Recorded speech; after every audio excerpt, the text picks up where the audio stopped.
Hello viewers, welcome back to our channel. আশা কৰি আপোনালোকে সবেই ভালে আছে। সো আজি আমি কি টপিকৰ ওপৰত আলোচনা কৰিম আপোনালোকৰ স্ক্ৰীনত চাব পাৰে। আজি আমি এলপি ইউপিৰ যে কাট অফ বা আপোনালোকৰ কিমান মাৰ্কছ থাকিলে আপোনালোকে চাকৰি পাবলৈ সক্ষম হ'ব 4500 আৰু কিমান পাৰ্চেন্ট আপোনালোকে কনফাৰ্ম হ'ব পাৰে। সো এই গোটেইবিলাক বস্তু আজি এই ভিডিঅ'ৰ জৰিয়তে আমি আলোচনা কৰিবলৈ চেষ্টা কৰিম। সো বলক আমি ভিডিঅ'টো ষ্টাৰ্ট কৰোঁ। ফাৰ্স্ট আমাৰ কি আছে ইয়াতে আপোনালোকে স্ক্ৰিনত চাব পাৰে আমাৰ ইয়াতে কি দিয়া আছে এলপি কাট অফ। সো আমি চাৰিটা ভাগত ভাগ কৰিছো হা। ফাৰ্স্ট আছে 65 প্লাস, তাৰপিছত আছে 60 প্লাস, তাৰপিছত আছে 55 প্লাস, তাৰপিছত আছে 50 প্লাস। সো আমি এই চাৰিটা লোৱাৰ কাৰণ হৈছে মেইনলি ইয়াৰ ভিতৰতে মানে আমাৰ যি 90% বা 100% ষ্টুডেন্ট আমি দেখিবলৈ পাওঁ।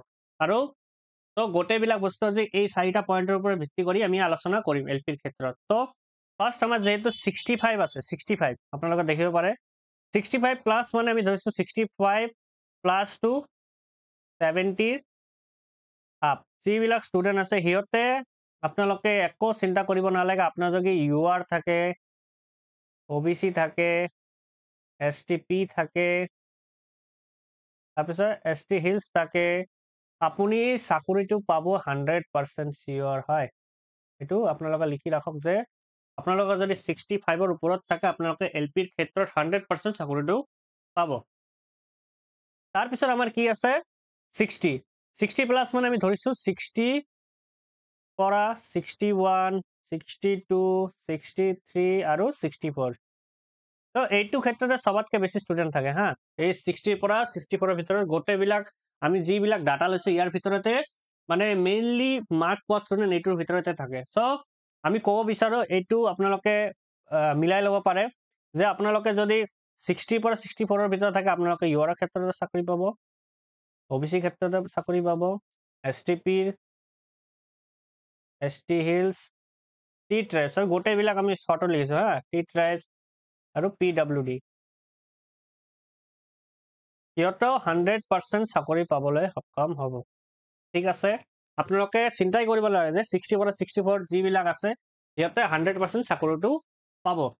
এতিয়া মেইন কথাটো হ'ল যে এই দুটা বস্তু 55 আৰু 50 এইটো লৈ মেইন বহুতে চিন্তা কৰি আছে যে স্যাৰ মোৰ 55 আছে বা 55ৰ তলত আছে, তো মই এতিয়া কি কৰিম। সো মই এতিয়া আপোনালোকক বুজাই দিবলৈ চেষ্টা কৰিম যে আপোনালোকে দেখক যে 55, তাৰপিছত 56, 57, 58 আৰু 59। ইয়াৰ ভিতৰতে আমি ক'বলৈ গ'লে ইউআৰৰ ক্ষেত্ৰত অলপ টান হৈ যায়, ইউআৰৰ ক্ষেত্ৰত অলপ প্ৰব্লেম হয়, কিন্তু তথাপি আমি ক'ব বিচাৰো যে ইউআৰৰ ক্ষেত্ৰতে 58 লৈকে কমিব পাৰে, কিন্তু 58, 57, 56, 55 এইবিলাক ইউআৰৰ ক্ষেত্ৰত ইমান নকমে কাৰণ ষ্টুডেন্ট আছে ইউআৰৰ ক্ষেত্ৰত। তো ইউআৰৰ ক্ষেত্ৰত 59 লৈকে কমিব পাৰে। তাৰপিছত আমাৰ আছে যে ওবিসি, এইবিলাকত আপোনালোকে দেখিব পাৰিব যে 58 লৈকে কমিছে। ঠিক আছে, তাৰপিছত আমি ক'ব পাৰো যে এসটিপি, এসটি হিলছ এইবিলাকত কি হ'ব আপোনালোকৰ 55, 56 আৰু আপোনালোকে কি আছে আপোনালোকৰ যিটো আছে 57 লৈকে আপোনালোকে দেখিবলৈ পাব। ঠিক আছে, আশা কৰো আপোনালোকে বুজি আছে যে 59 টো টান হৈ যায়, তথাপিও আমি ধৰিছো যিহেতু অলপ কাট অফ কমিব।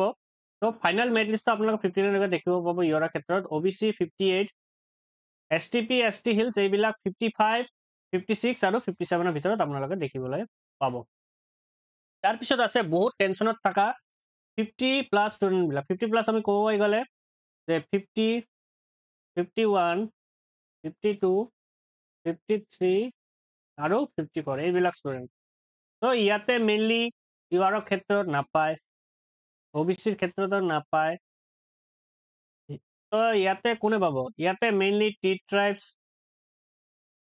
এসটি প্লেন এইবিলাক থাকিলে আপোনালোকে চাকৰিটো পাবলৈ সক্ষম হ'ব। কিন্তু আপোনালোকে যদি ইউআৰ ওবিসি ক্ষেত্ৰত হয়, যদি 50 প্লাস থাকে, তো আপোনালোকে চাকৰিটো পোৱাটো অলপ টান হৈ যাব বস্তুটো। আশা কৰো আপোনালোকে বুজিবলৈ সক্ষম হৈছে যে মই কিয় চাৰিটা পইণ্ট দিছো যে 65, তাৰপিছত 60 প্লাস, 55 আৰু 50 প্লাস। সো মই গোটেইবিলাক আপোনালোকক বুজাই দিলো যে কিমান কিমান মাৰ্কছ থাকিলে আপোনাৰ 100% চাকৰি পাবলৈ সক্ষম হ'ব।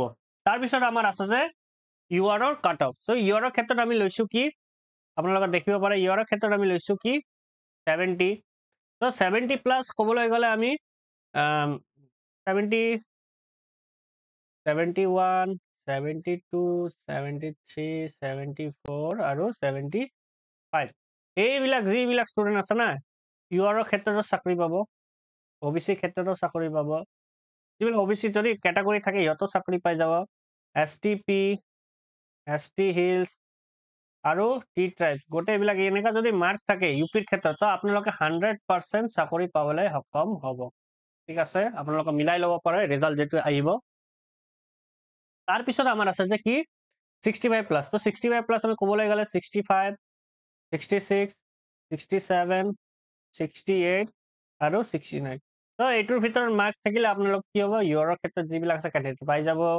OBC যিবিলাক কেণ্ডিডেট আছে পাই যাব ST plain ST hills tea tribe গোটেইবিলাক সিহঁতে 100% চাকৰি পাবলৈ সক্ষম হ'ব তাৰ পিছত আহিল যে আমাৰ 60 প্লাছ 60 প্লাছৰ ভিতৰত আছে 60 61 62 63 আৰু 64 তো ইহঁতৰ ক্ষেত্ৰত অলপ যেনেকে যদি আপোনালোকে ইউআৰৰ ক্ষেত্ৰত চায় ইউআৰৰ ক্ষেত্ৰত 64 লৈকে কমিব পাৰে মানে যদি ডিষ্ট্ৰিক্ট কাৰোবাৰ যদি এনেকা পৰিছে যে ভৰাত যদি ভাল লাগ থাকে 64 লৈকেও ইউপিত পাৱাৰ চান্স আছে যেনেকে বাৰাক ভেলিত আপোনালোকে পাই যাব 100% যদি 64 থাকে আৰামছে পাই যাব বাৰাক ভেলিত যিবিলাক আছে ষ্টুডেণ্ট আছে যিবিলাক ষ্টুডেণ্টে ইউপিৰ ক্ষেত্ৰত চাই আছে তো আপোনালোকে 64 বাৰাক ভেলি আপোনালোকে আৰামছে পাই যাব বা কেতিয়াবা ধুবুৰীৰ ক্ষেত্ৰতো পাই যাব পাৰে ধুবুৰী গোৱালপাৰা 64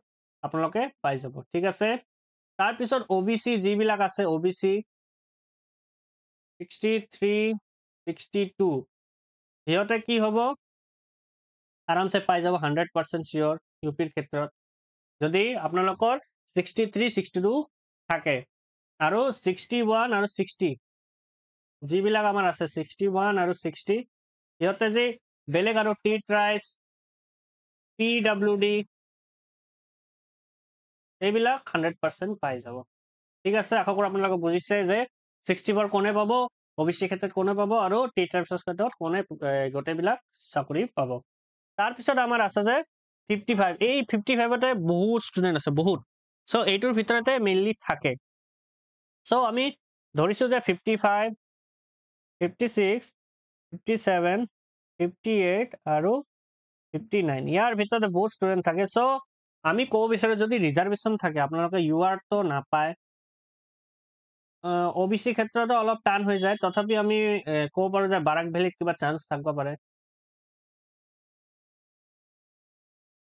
চান্স থাকিব পাৰে কিন্তু বাকি যিবিলাক আছে যেনেকে আমাৰ কি আছে 57 56 55 অলপ টান হৈ যায় এইটো বেলেগ ৰিজাৰ্ভেশ্যন যিবিলাক আছে যেনেকে টি ট্ৰাইবছ এইবিলাকত পোৱাৰ চান্স আছে ইউপিৰ ক্ষেত্ৰত তথাপিও কেতিয়াবা ইমান মাৰ্কছ থাকিলে আপোনালোকে চাকৰি কেতিয়াবাও নাপাব পাৰে সো মই আশা কৰো যে মই আজি যেটো বুজাই দিবলৈ চেষ্টা কৰিছো আপোনালোকে বুজিবলৈ সক্ষম হৈছে সো আশা কৰো লাষ্ট লৈকে আপোনালোকে যদি মোৰ ভিডিওটো ভাল লাগে আপোনালোকে মোৰ চেনেলটো লাইক কৰিব শ্বেয়াৰ কৰিব আৰু সাবস্ক্ৰাইব কৰিব আৰু আপোনালোকে যদি বিচাৰে যে স্যাৰ আপুনি যে কৈ দিলে যে কাটঅফটো কিয় কমিব এই কমি যোৱাৰ কাৰণটো যদি আপোনালোকে বিচাৰে মই নেক্সট ভিডিওত আপোনালোকক এটো বনাই দিবলৈ চেষ্টা কৰিম সো আজিৰ কাৰণে ইমানেই থ্যাংক ইউ